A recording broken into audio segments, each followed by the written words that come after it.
Okay, Bruchim Habayim, welcome everyone, Shalom Aleichem. Great to see everybody. Hope everybody had a nice Yom Tov. Issru Chag. We're going to speak a little bit about Issru Chag today. Before we begin, please consider enhancing your Zman HaSfira with the Sofer, Lag BaOmer, the fire and the soul, about the mystical power of Lag BaOmer, Rav Shem Bar Yochai and the Zohar HaKadosh. And it speaks a lot about the Zman HaSfira, so already on the 8th day of the Omer, and you have 25 days to really upgrade and enhance your understanding of Sfiras HaOmer and Lag BaOmer Haba'alinu L'Taiva. Okay, today is what is called Issru Chag. Where is Issru Chag mentioned in Shas? It's a Gemara in Sukkah, Mem Hey Amid Beis. Amar Rabbi Yirmiyah, Kol ha'oiseh Issur l'Chag, ba'achila u'shasiya mala olav hakasav ke'ilu bana mizbeach v'hikriv olav karban. Anyone who makes a binding to the Yom Tov with eating and drinking, it's considered like he built an altar and he was makriv a karban. Like it says in Tehillim, Kuf Yod Ches, we say it in Hallel, Isru Chag ba'avoisim ad karnois hamizbeach. What does that mean, Isru Chag? So Rashi in his first pshat says something that many are not familiar with. It is not talking about the day after Yom Tov. Isru Chag, says Rashi, is talking about Agudol Chag. You want to connect to the Yom Tov with eating, with drinking, that you're called the Chag, Oineg, Machal, Mishteh. So in other words, according to the first pshat in Rashi, Isru Chag refers to enjoying the Yom Tov. It's not enough to daven. It's not enough just to eat. You have to enjoy the Yom Tov with achila, ushtia, v'oineg. However, Rashi brings the second pshat. Yet Rashi brings the yesh oimrim that it's referring to after the Yom Tov.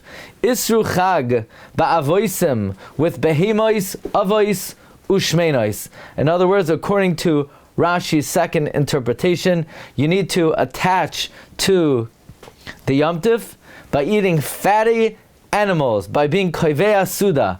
So it's not chicken, not turkey, not lean beef, fatty behemois, avos, and it will be considered like you were built the mizbeach and you brought a karban. Why? Because through these sudais, the day after Yom Tov will be like the Yom Tov itself, and by doing so, you are connecting to the Yom Tov. So according to Rashi's second pshat, it's referring to what we refer to as Issru Chag. The Aruch HaShulchan in Siman Taf Chav Tes, he brings that when you're mechavein l'shem shamayim in the simcha of Yom Tov, the ikar simcha was the shalmei simcha, the meat of the shalmei simcha, and your nefesh would be mispoil, and it would then connect to Hashem even on the next day. And we know the shlamim was eaten for 2 days. So not only would you eat from it on day one, you would eat from it the next day. So it's considered like you extended the Yom Tov. Besides the karbanos, it's like you built the Mizbeach itself. Rabbi Yonasan Eibeshitz brought in the Sofer Sar Ha'elef, Siman Taf Chav Tes of Katan Daled. He says that since the shlamim was eaten for 2 days, so therefore, in all probability, you still had leftovers. That was a fulfillment of this idea of Isru Chag. So this is the second pshat of Rashi. According to the first pshat of Rashi, there is no source at all in the Bavli for Isru Chag. The source is only in the second pshat of Rashi. What is the makar of the yesh oimrim of Rashi and Sukkah Mem Hey Amid Beis? It would seem like the makar is the Yerushalmi in Avodah Zarah, Parak Aleph, Sof Halacha Aleph. There we find in the Mishnah that 3 days before their holidays, it's usher to do business with them. Rabbi Shmuel holds even the 3 days afterwards. And the Yerushalmi brings a reasoning for Rabbi Shmuel. The Yerushalmi says, Beria Demayada. Meaning after the Yom Tov, they would make a simcha and they would rejoice as if it was a Beria Demayada. The Yerushalmi continues. We find psukim in Nehemiah Perek Ches that when Bnei Yisrael returned from the Galus, they observed Rosh Hashanah, they observed Sukkot, and then it says on the 24th day of the 7th month of Tishrei, Bnei Yisrael gathered to fast and to cry and to don sackcloth and to confess their sins. The Yerushalmi asks, what did they wait for? Why didn't they do this on the 23rd? The Yerushalmi answers, Beria Demayada. The Pnei Moshe explains, they were accustomed to rejoicing even on the day after Sukkot. So we see the day afterwards is Shayach to the Chag. By the way, the Shibali Aleked also brings, and the Agur cites this, and the Beis Yosef brings it, namely, it is asur to fast on Matzoi Shvus even Bizman Hazeh because of Issru Chag, and the Shibali Aleked says the Yerushalmi calls it B'na Demayada, the son of the Moyed. So there are two perushim in Beria Demayada, either the son of the Moyed, that the Moyed continues, or it refers to the Suda after the Moyed. Okay, so the source of Issru Chag is the second perush of Rashi in Sukkah Mem Hamad Beis, and it is also sourced in the Yerushalmi on Masechta Avodah Zarah. What is the rationale? What is the logic of Issru Chag? Many people, after Yom Tov, the first thing they did was they went on to the scales. They went on to weigh themselves. How much did they gain over Pesach? Friends, that was the first mistake. If you waited until Issru Chag to go on the scales, then you're not going to get a Basura Toiva. I guarantee you, if you didn't look at the scales until after Yom Tov, you're not going to see Basuras Toivos on the scales. The goal is, you need to look at the scales right after the first days. Okay? You need to look at the scales right after the first days. Many people say that they want to be Mekayim, the mitzvah of Simchas Yom Tov. It's true, it is a mitzvah. It's a mitzvah to eat basar. It's a mitzvah, perhaps even the Eraisa, to eat basar on the days of Yom Tov, perhaps even on Chol HaMoed. It's a chiyuv, it's a obligation to drink wine on Yom Tov, even on Chol HaMoed. But there's also another obligation. The obligation is to live and to be healthy. So therefore, that requires you have to make sure that even during the Yom Tov, you're not becoming a what we called, what Rashi said, to eat behemois shmeinois. The behemois should be shmeinois. The adam, that's not a maila. Only it's a maila for a behema to be shmeina. It's not a maila for an adam to be shmeina. So a person has to be careful, and but still, there's a mitzvah on Issru Chag. What is the logic? What is the logic of Issru Chag? So let's begin with the following. We know the Gemara in Sukkah says, Nun Hamad Beis, that Atzeres that Shmini Atzeres is called Atzeres, like a king who invites his son to a meal for a finite number of days, and when the visit is over, the father says, my son, I request of you, stay with me one more day. Kasha alai predaschem. So that would be, in a certain sense, the logic of Issru Chag. We spent 7 days in Eretz Yisrael, 8 days in Chutz La'aretz, 8 days in Chutz La'aretz, and it's hard to take leave. We want to show how beloved it was. We want to show how much we enjoyed it, how hard it is to depart from Issru Chag. Like the Menoras Hamor writes in Parak Ches, even one day, a person has to honor the Yom Tov, ba'achila, ushtia, and to be misameach for kavod hamoyed, so that you're not showing that you're disgusted. Enough with the Yom Tov already. You want to show how difficult it is to take leave of the Yom Tov. Actually, the Chida writes in the Moira Be'etzba, in Chodesh Nisan, that Issru Chag Pesach, you should try to make a nice Suda, Yesh B'davar Soid. But now, friends, I want to share with you something out of this world.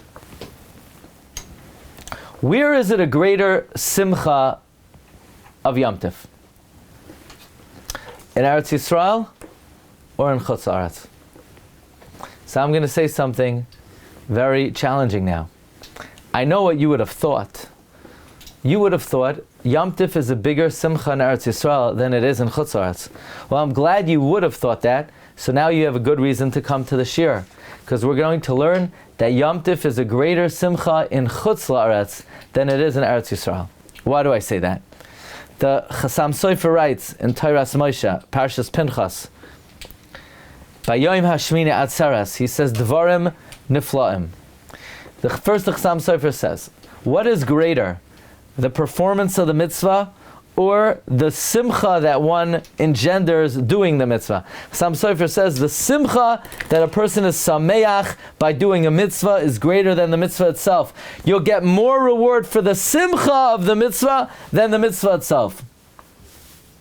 Therefore, we know there's a mitzvah of Simchas Yom Tif. That's for sure true. That's the mitzvah. But if that's the mitzvah, then you're mechuyev that to be besimcha that you are zoicha to do the mitzvah of Simchas Yom Tov. Listen carefully. Greater is the simcha you have that you could do a mitzvah than the mitzvah itself. The mitzvah of Simchas Yom Tov is rejoicing over the Yom Tov. Greater than that is rejoicing that you are zoicha to rejoice on Yom Tov. Says the Chasam Sofer, you know why we have a second day of Yom Tov in Chutz La'aretz? Very simple. He says, if you observe Yom Tov in Eretz Yisrael, big deal that you observe Yom Tov in Eretz Yisrael. It's our land. Ish tachas gafnai v'tachas te'enosai. We're in Admaseinu HaKadosh. So you observe the Yom Tov and you observe Simchas Yom Tov. Okay, so you have Issru Chag the day after. What's Issru Chag? It's you're rejoicing that you were zoicha to rejoice on Yom Tov. Not only did you do the mitzvah of rejoicing on Yom Tov, now you're rejoicing that you rejoiced on Yom Tov. So Chasam Sofer says Isru Chag is basically a fulfillment of something greater than the mitzvah. You're fulfilling that you're zoicha to. You're rejoicing that you're zoicha to do the mitzvah. The same way, the simcha that you have doing the mitzvah is greater than the mitzvah itself. If the mitzvah of Simchas Yom Tov is rejoicing on Yom Tov, then greater than that is rejoicing that you were zoicha to rejoice. That's Isru Chag. But if you were zoicha to rejoice on Yom Tov in Chutz La'aretz, in the Galus, in persecution, in anti-Semitism, in challenging times, in difficulty, that is such a source of joy. It's not enough just to have Isru Chag. You need to make a Yom Tif that you were zoicha to rejoice on Yom Tif. That's Yom Tif Sheni Shel Galuyos. You know why we have a second day of Yom Tif in Galus? Because it's such a simcha to be able to keep Yom Tif in Galus that we're mechuyev to make a Yom Tif that we were zoicha to rejoice on Yom Tif. In Eretz Yisrael, it's not such a joy. Big deal you kept the Yom Tif. So you don't have another day of Yom Tif. You just have Isru Chag. In Chutz La'aretz, it's such a chidush to rejoice on a Yom Tif that you need to make a Yom Tif that you're zoicha to keep Yom Tif. That's the idea of Isru of Yom Tif Sheni Shel Galuyos, which is a beautiful idea of Yom Tif Sheni Shel Galuyos. Now I always say, I have a feeling that on the second day of Yom Tif, some people may have forgotten that the reason why there's a second day is that they're rejoicing that they were zoicha to rejoice the first day. I have a feeling some people may have forgotten to have that kavanah. But the good news is there's something called retroactive kavanah. It's not perfect, it's not ideal, but it has some value. So right now, after Yom Tif is over, and you already took off all the plastic covering from your kitchen counters and all the aluminum foil has been taken off from the refrigerator, and you're coming back to life like it was, you should have kavanah now. Say, yesterday when I had Yom Tov Sheni Shel Galuyos, I'm supplying kavanah now that yesterday when I had my Suda, it was with a kavanah that I was rejoicing that I was zoicha to rejoice the first day. Where do we learn this from? Rav Miller says we learn this from Shikha. Here a guy dropped a bundle. At the time he dropped it, he wasn't even aware of it. Afterwards he remembers and he says, I dropped it, okay, Zolzaina Zoy, let it go to the ani. From there we learn that retroactive kavanah could be meaningful. My son Shlomo here is listening to share. He likes the word retroactive, right? Anyway, so retroactive kavanas, you know where else it applies? Let's say I was I went to a bris this morning of a good friend of mine, someone who downs in my shul, Reb David Kupchik's grandson, and grandson of Elisha Graf, and it was nice to be at a bris milah. It was good to see Eliyahu HaNavi, especially after Pesach. You know, we have a tradition that Tchias HaMeisim will happen in the month of Nisan. And I'm sure you're all wondering, why is there grass on the floor in my office? That's a little weird, no? Here, why would I have grass on the floor in my office? Well, I'm going to tell you about a very interesting custom. Yes, there's grass. Basically, there's a minhag to spread grass on the floor of your house on Matzoi Pesach. And the reason is, since we have a tradition that Tchias HaMeisim will happen in Nisan, and the minhag is after someone goes to a kever, a kvura, you throw grass behind you, which is marames to Tchias HaMeisim, that the dead will sprout forth like the grass. So too, since in Nisan, Rabbi Yehuda HaNasi of Izmir explains, since in the month of Nisan, we have a tradition that the Gula will come, and that there will be a Tchias HaMeisim in Nisan, there's a custom to spread grass on the floor of your house. So I wasn't aware of that custom, and it's not my custom, but then I saw it's from Rabbi Yehuda HaNasi of Izmir, and my family comes from Rabbi Yehuda HaNasi of Izmir, so I decided I'm going to try it. And so it was good to see Eliyahu at the bris today. And why am I telling you about the bris? Because, you know, I have a personal question for you. You know, when you had a bris milah, did you tell the Mayal, "Oh, Mayal, I've been waiting for you for 7 days. I'm so happy you're here. Hineni muchan umezuman lekayim mitzvah sfiras ha'omer. I can't wait until this very enjoyable procedure." No, you didn't do that. You might say now that's what you did, but we all know you were kicking and screaming. So I have a question. You get schar? Imagine if somebody ties you up. Imagine if your grandfather came, held you down, wrestled you down, tied up your hands and feet, and he put tefillin on you, and you're screaming. You're screaming so loud that the rabbi made an announcement, "We want everyone to know that it's now an eis ratzain for everyone to daven." Why? Because the guy is kicking and screaming because we're tying tefillin on him. You know, you didn't want to have that bris milah. You were crying so loud, the Meir made an announcement that everyone should daven during your crying. So what kind of schar do you get? So Rav Miller would say, you'd use retroactive kavana. When you say in Birchas Hamazayin, V'al brischa shechasamtu b'b'sreinu, when you thank Hashem in benching that we have a bris milah, we say, Rebbeinu Shalom, look, we know, between the two of us, we know at the time I wasn't really having the best kavana, but now I supply retroactive kavana. So if you didn't have this kavana yesterday on the second day of Yom Tif, now you could supply retroactive kavana that when you rejoiced yesterday, you were rejoicing that you were zoicha to mekayim the mitzvah of Yom Tif on the first day. And that's the idea of Issru Chag. You're rejoicing that you had the zuchus to be mekayim the mitzvah of Yom Tif. The Bnei Yissaschar in the Sefer Agar de Pirka, Ois Reish Chavav, writes on the pasuk in Shir Hashirim, Im ta'iru v'im ta'iru es ha'ava ad shetechpatz. If you will arouse and stir the love until it is desired.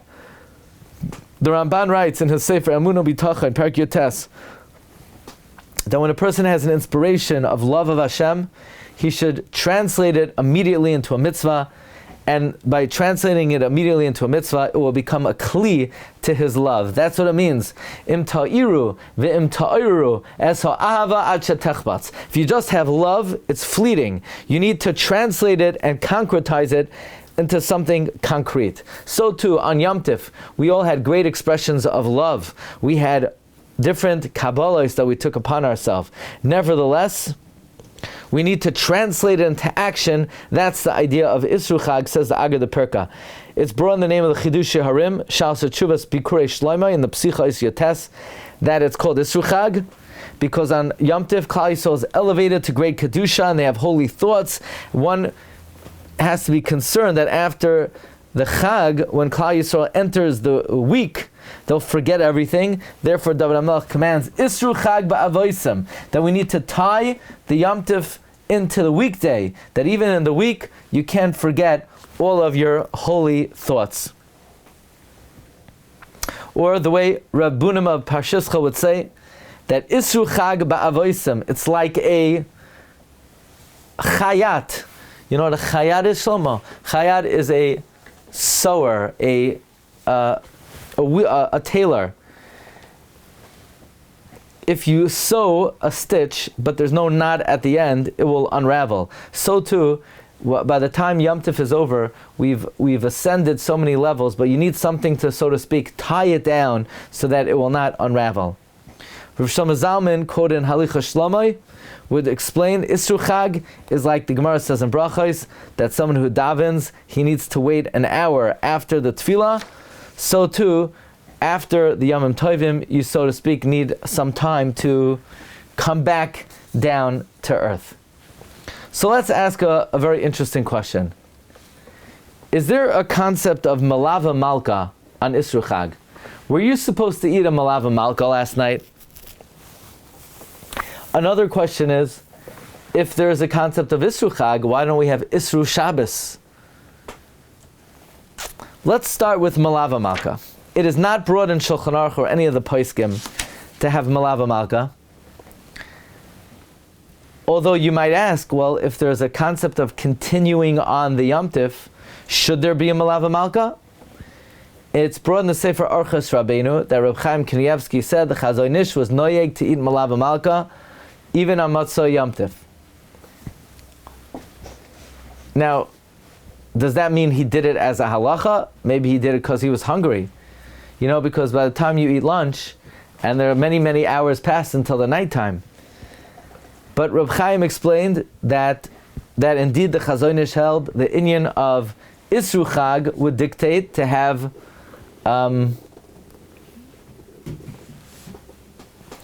would dictate to have Malava Malka as well. In the Penine Rabbeinu HaGriz, they asked the Griz if there's a Chiv Malava Malka, and he said, why not?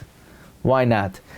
It's explained, the Rambam in Hilchos Yom Tov, Perek Vav Halacha Tesayin, says that just like there's a mitzvah to honor and to be ma'anik Shabbos, so to on Yom Tov, like it says, L'kdosh Hashem Mechubad.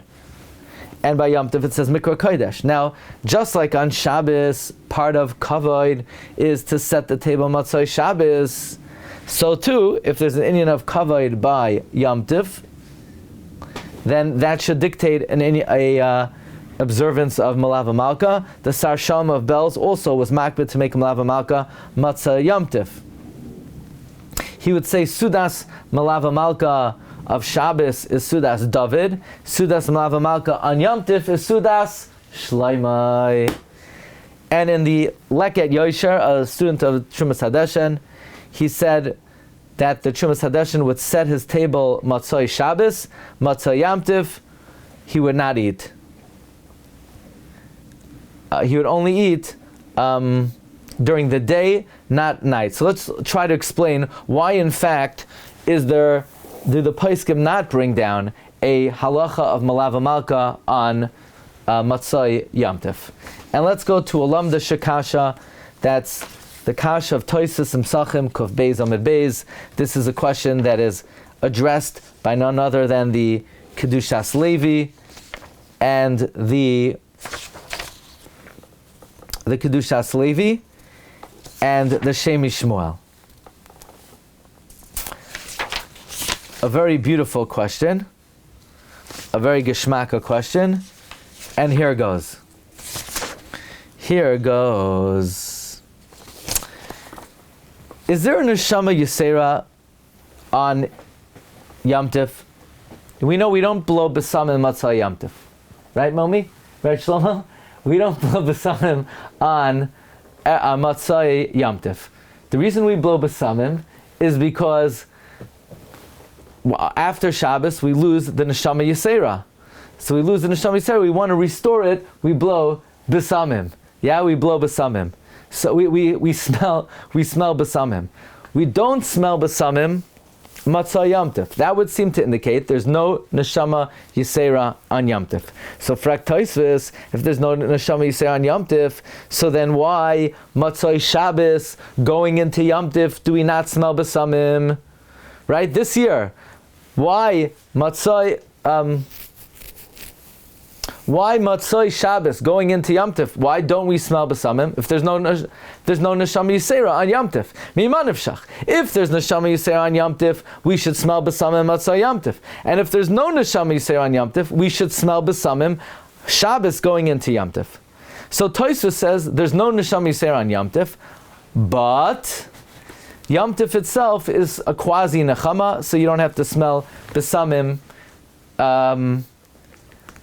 going from Shabbos into Yom Tif. In other words, Matzah Yom Tif, you don't smell Besamim because you didn't lose the Neshama Yisera. So why from Shabbos going into Yom Tif do you not smell Besamim? You lose the Neshama Yisera. Tosfos says even though you lose the Neshama Yisera, Yom Tif itself is a nechama. But the Kedushat Levi says something very interesting. Kedushat Levi says no. Avada Yom Tif has Neshama Yisera. So if Yom Tif has Neshama Yisera, why don't we smell Besamim Matzah Yom Tif? Says Rabbi Yitzchak Barditchev, because there's a difference between Shabbos and Yom Tif. Shabbos, as she comes, so she goes. Shabbos is Isarusa de La'ela. Shabbos, the Kedusha comes from Shamayim. The Kedusha comes and the Kedusha goes. And there's nothing really you could do to hold on to it. Therefore, there's no Issru Shabbos. You can't tie it down. She comes down from heaven and she leaves. Yom Tif is Mekadesh Yisrael v'Hazmanim. We're the ones who create the Kedusha of Yom Tif. So we're the ones who create the Kedusha. We can hang on to it. That's why we have Issru Chag. Therefore, we don't really, there's Neshama Yisera, but we don't smell Besamim because we have the ability to hang on to the Yom Tif, and that's the concept of Issru Chag. According to this Kedushat Levi, we could explain.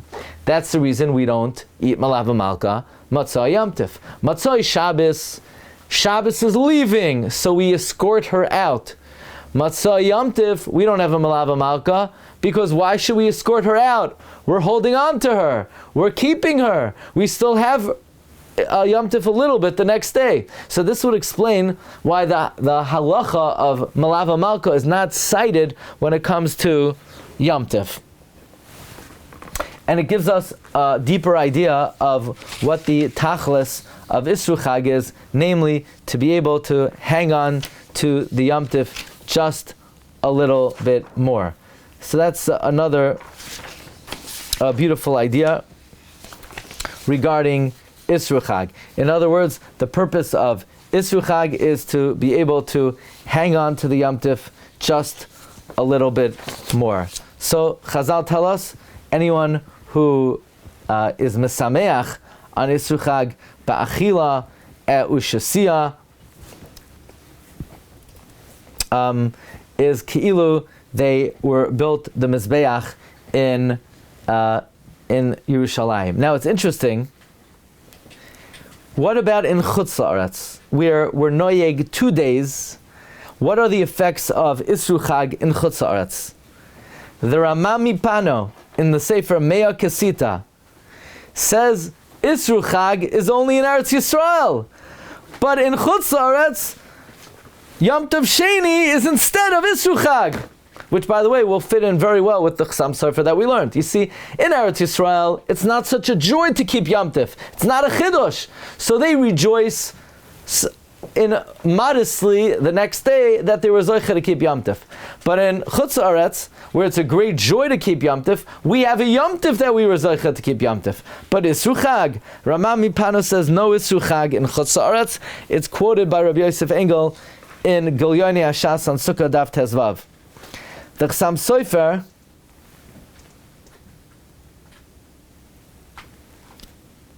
in his Hagois on Shulchan Aruch, he says